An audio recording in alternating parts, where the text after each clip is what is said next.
Hello, everyone, and welcome back. We've officially reached one of the most exciting parts of the process.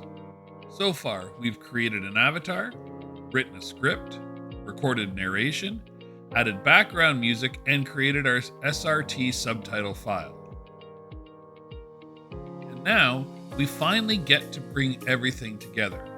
Because right now, our avatar looks great, has a voice, has music, but they're still standing there doing absolutely nothing. Today, we're fixing that. In today's session, we're going to do three things. First, understand custom codes. Second, bring our avatar to life with movement, animations, and interactions. And finally, we'll build and launch our first AVTR1 experience. Let's begin with custom codes. Before we jump into specific commands, I want you to think about custom codes a little differently. You're not programming, you're directing. Every custom code is simply an instruction for your avatar. Custom codes are much simpler than they sound. The easiest way to think about them is this: they're instructions. You're simply telling the avatar what to do.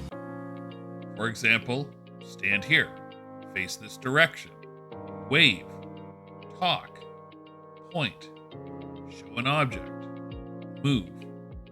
That's really it. Think of yourself as a director, directing your avatar. You're basically saying, stand here, face this way, and try not to be awkward.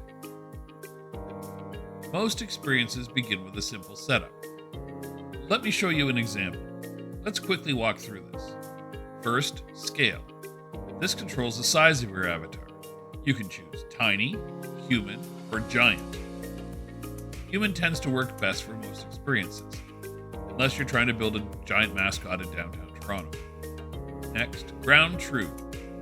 This tells the avatar whether it should stand naturally on the ground. If true, the avatar obeys gravity and stands on the scanned surface. If false, they float. So depending on your experience, maybe floating works. Next, move. This controls where your avatar appears. Think of it like positioning. But before we go further, there's one important thing to understand. The avatar's position is always relative to the QR code. The QR code acts as the anchor point for your experience. So when you adjust the move command, you're telling the avatar where to appear in relation to the QR code, not the phone, not the user, the QR code. This command uses three coordinates, X, Y, and Z.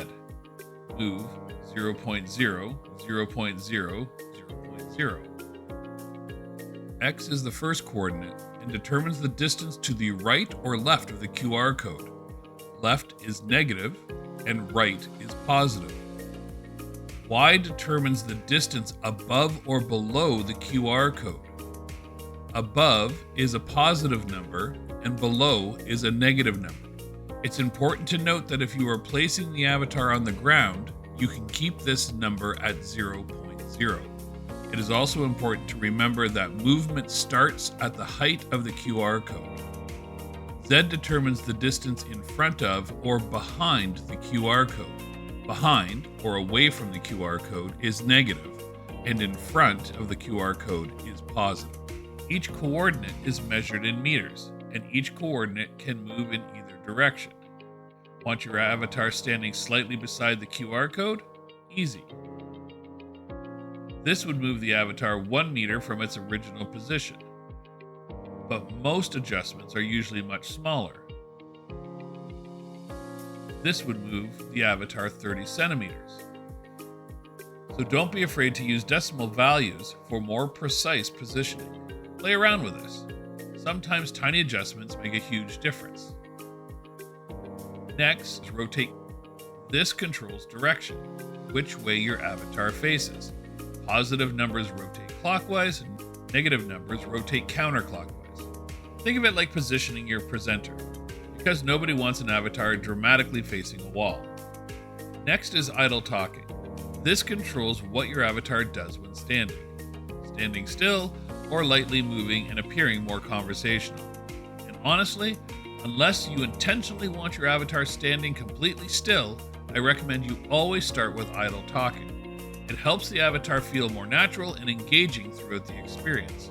You can still layer in other animations, such as waving, pointing, or gestures, throughout your experience. And once those animations have finished, the avatar will automatically return to idle talking. So think of idle talking as your avatar's default behavior. And honestly, idle talking tends to feel much more natural. Alright, now let's make things fun. Animations can help your avatar feel alive instead of standing there awkwardly. We can make them move, wave, point, gesture, look around, talk naturally. Let's try something simple. Just like that, our avatar waves. Friendly, welcoming, slightly more social. Maybe we want something more conversational. Now our avatar starts to feel more natural while speaking. Maybe we want to direct attention somewhere. This is perfect for tours, exhibits, products, or storytelling. My recommendation, keep things simple. Too many animations too quickly, and suddenly your avatar looks like they drank too much coffee. Now let's talk props. Props add another layer of interaction. Things like cameras, maps, objects, or themed elements. For example, this brings out the prop. This uses it, and this hides it. So think of it like show, use, put away. Simple. You can also show links. This is great for promotions, websites, offers, tickets, or more information. Alright, we have everything ready. Now let's build an experience. Head over to the AVTR1 dashboard, ctar.ca. Click Assets from the left menu to upload our 4 main assets required to create the experience. Now select RPM Upload option to upload the avatar you created. Remember, this is the .glb file. Next, audio files. First the narration that you recorded, and then the music files. Remember, these must be in a .wav format. Now finally, the script file that you just modified with custom codes and animations. Now that we have everything uploaded, click Experiences, then select Create an Experience. Give your experience a name and click Create. Now we simply connect the pieces. Select your avatar. Select narration. Select the background music.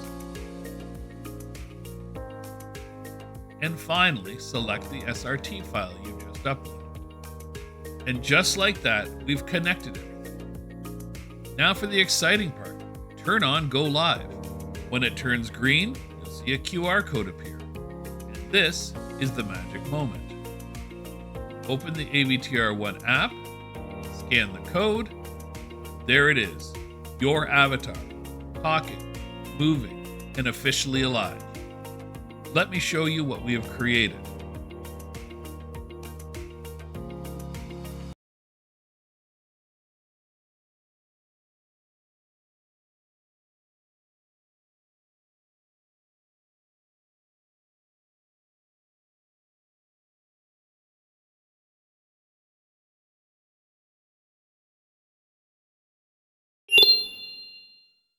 Hello and welcome. My name is Ava, and I'm excited to show you how AVTR1 transforms ordinary moments into immersive augmented reality experiences. Imagine discovering a destination, attraction, museum, or event through a digital guide that appears right in front of you and brings stories to life. With AVTR1, organizations can create engaging experiences that educate, entertain, and inspire visitors in a whole new way. Let's capture the moment.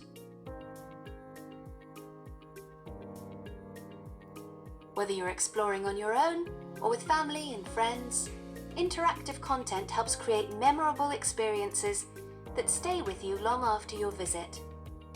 The best part? Getting started is easy. Simply download the AVTR1 app from the App Store or Google Play, scan the QR code, and enjoy an immersive experience wherever you are. Thank you for joining me today.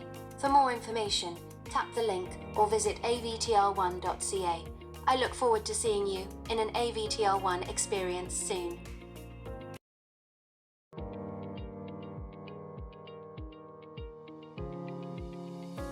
And just take a moment here. You built this from scratch. Avatar, narration, music, subtitles, animations, and now a complete AVTR1 experience.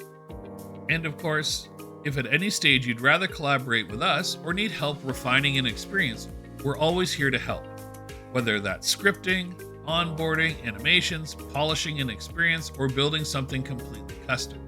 Reach out and we'll talk through options together. And congratulations, you've officially built your first AVTR1 experience. Thank you for joining me throughout this training series, and I can't wait to see what you create. See you soon.